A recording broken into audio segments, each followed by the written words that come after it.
Horrific images, violent videos and even pornography are just some of the things that student Flossie McShay says she was exposed to on phones at school from the age of 11. And now the 17-year-old has joined a campaign to get them banned from schools altogether. She's here now, along with Dr. Kieran Murphy, child protection specialist and expert witness for the group that aims to bring a judicial review on this whole subject. Thank you both very much for coming in. Morning.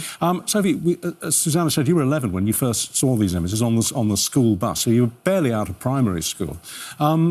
Without going into too much graphic detail, what kind of images are we talking about? So really going from primary school to secondary school, within the first 3 months of being at secondary school, on the bus and in school, I was shown, you know, pornographic videos, really graphic, violent videos, photos. You know, they can really easily be airdropped around, which is where you can just, like, receive an image from anyone's phone. That's interesting, because the difference between wanting phones banned at school and wanting them, you know, restricted at home is that at home you might not see this because you're not having it airdropped by someone else on the bus. Yeah, or in your face like that, which is what happened to me. I got off the school bus. I actually wasn't inside the school. My friend came up to me and said, "Look at this video that I've just seen," put it straight in my face.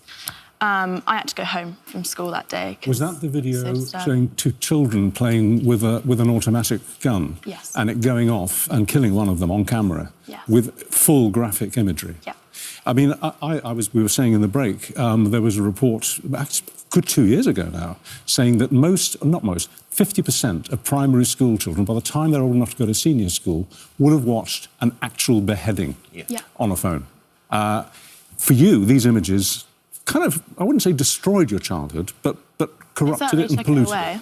Yeah, because you can't unsee it once you've seen it.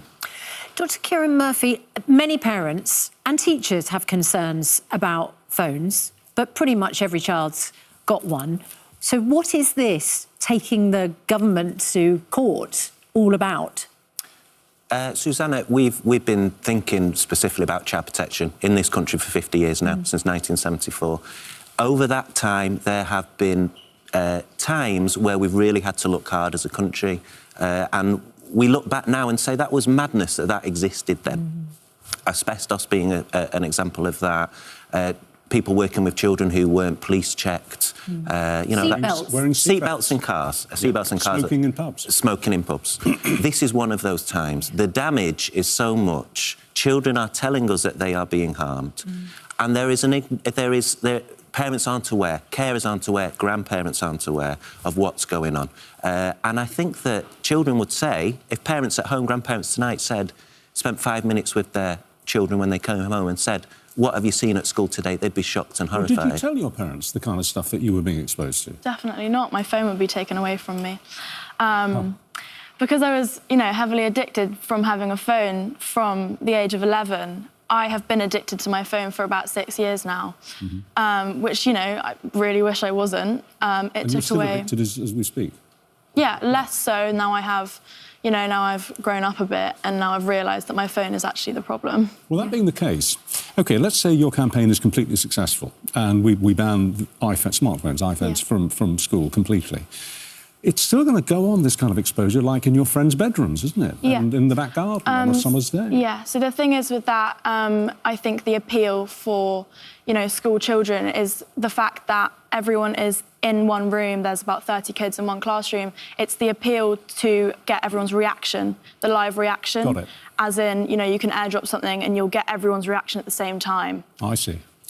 It still will happen at home. I think the thing is, Richard, that at home parents can do what they can to protect their children. Right. When they go to school, there is an expectation that the children will be safe, and there is an expectation that the state will keep them safe. Yeah. And as Flossie says, just the ability to do that.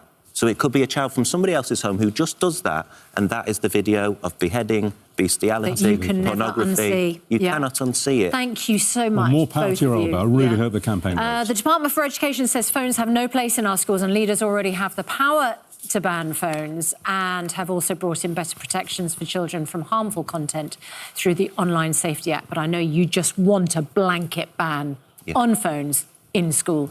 Thanks so much. Thank you. Thank you. Good luck with it.